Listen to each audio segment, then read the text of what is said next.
حضرت یوسف علیہ السلام کو دیکھیے، چھوٹے ہیں، بچے ہیں، اور ان کے بھائیوں نے برگلا لیا اپنے ماں باپ کو، اپنے باپ یعقوب علیہ السلام کو بہکا لیا۔ اے ہمارے ابو، ہم یوسف کو اپنے ساتھ لے جاتے ہیں جنگل میں، ہمارے ساتھ کھائے گا، پیے گا، کھیلے گا، دوڑے گا، آپ یوسف کو اپنے پاس رکھتے ہیں ہر وقت، ہمارے ساتھ بھی تو اس کو مار بھیجیے، ذرا سیر و تفریح کرے، چلے پھرے، گھومے، ٹہل کر دیکھے۔ اور باپ نے بہت منع کیا، لیکن بیٹوں نے منا لیا، اور باپ نے حضرت یوسف علیہ السلام کو بھائیوں کے ساتھ، دوسرے بیٹوں کے ساتھ بھیج دیا کہ جاؤ، لے جاؤ، لیکن یاد رکھنا، خیال رکھنا یوسف کا، چھوٹا بچہ ہے، دیکھو۔ اور جب یہ لوگ جنگل کے اندر پہنچ جاتے ہیں تو اب صلاح و مشورہ کرتے ہیں کہ یوسف کو کیا کریں۔ پھر ایک حتمی فیصلہ کرتے ہیں کہ مارنا ٹھیک نہیں ہے، قتل کرنا ٹھیک نہیں ہے، یوسف کو ہم ایک ویران کنویں میں ڈال دیتے ہیں، یوسف کو ہم ایک اندھے کنویں میں پھینک دیتے ہیں، کوئی آئے گا اور اٹھا کر یوسف علیہ السلام یوسف کو لے جائے گا، پھر وہ اپنے یہاں پالے گا، پوسے گا، بڑا کرے گا، ہمیں کیا مطلب، ہم سے تو ایک مصیبت چل جائے گی۔ ہمارے والدین، ہمارے ماں باپ، ہمارے باپ یعقوب یوسف سے محبت کرتے ہیں، اور وہ جگہ ہمیں اپنے دل میں نہیں دیتے جو یوسف کا مقام ہے۔ پھر ان لوگوں نے عزم مصمم کر لیا اور یوسف علیہ السلام کو ایک کنویں کے اندر پھینک دیا، کنویں میں ڈال دیا، اور روتے ہوئے اپنے گھر آتے ہیں۔ ایک یوسف علیہ السلام کی قمیض اتار لی، ان کا کرتا اتار لیا، اور ایک بکری کو ذبح کر کے بکری کا جھوٹا خون، بکری کا خون اس قمیض میں لگا کر لے آئے، اور جب اپنے گھر پہ آتے ہیں تو اپنے ابا سے کہتے ہیں، یعقوب علیہ السلام سے کہتے ہیں، یا ابانا، اے ہمارے ابو جان، انا ذهبنا نستبق وتركنا يوسف عند متاعنا فاكله الذئب۔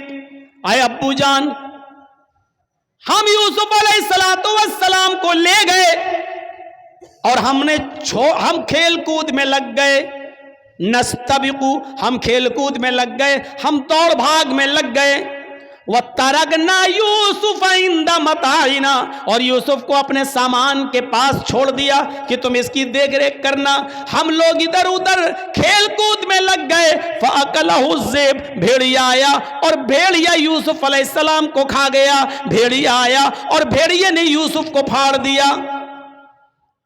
اے ہمارے ابو، آپ ہماری بات پر ایمان کیوں لائیں گے، آپ ہماری بات کیوں مانیں گے؟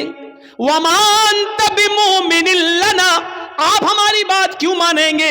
وَلَوْ كُنَّا صَادِقِينَ، اگرچہ ہم سچے ہی کیوں نہ ہوں، ہم سچ بول رہے ہیں، پھر بھی آپ کو ہماری بات کا یقین نہیں ہوگا۔ اپنے ماں باپ سے یہ بات کہہ دی یعقوب علیہ السلام سے۔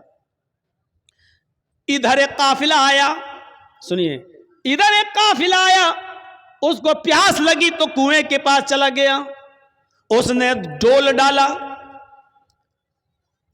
ڈول، اور اس یوسف علیہ السلام اس ڈول میں بیٹھ گئے، اس نے جب کھینچا تو ڈول بھاری لگا، اس نے جھانک کر دیکھا تو ایک جو چھوٹا بچہ پڑا ہوا ہے یوسف، اس نے قافلے والوں کو خوشخبری سنائی، یا بشرا ھذا غلام، اے قافلے والوں خوشخبری سنو، یہ تو ایک بچہ پڑا ہے، یہاں تو ایک لڑکا پڑا ہوا ہے، بچہ، بڑا خوبصورت بچہ یہاں کنویں میں پڑا ہوا ہے۔ نکالا، مصر کے بازار میں لے گئے اور وہاں اس بچے کو بیچ دیا گیا۔ اور جانتے ہو، اتنا خوبصورت بچہ یوسف علیہ السلام، جن کی خوبصورتی کا ذکر قرآن میں موجود، لیکن اس خوبصورت بچے کی قیمت بھی کیا لگی مصر کے بازار میں، جانتے ہو؟ ان کو پیسہ چاہیے تھا، کہتے ہیں کہ کوئی چوری کا مال ہو یا ایسا کوئی مال ہو تو آدمی جلدی ہٹاتا ہے، کبھی کبھی 20,000 کا موبائل 2,000 میں دے کے چلا جاتا ہے کہ جلدی ہٹے، جلدی سے نکلے، اور پکڑا جائے تو دوسرا پکڑا جائے، ہم نہ پکڑے جائیں۔ ایسی انہوں نے دیکھا کہ یہ یوسف ہمیں ملے تو جلدی سے ان کو ہٹا دیا جائے، اور مصر کے بازار میں جب بولی لگی تو جانتے ہو بہت کم قیمت میں ان کو بیچ دیا گیا۔ وَشَرَوْهُ بِثَمَنٍ بَخْسٍ دَرَاهِمَ مَعْدُودَةٍ، قرآن کے الفاظ دیکھو میرے بھائیوں، ان لوگوں نے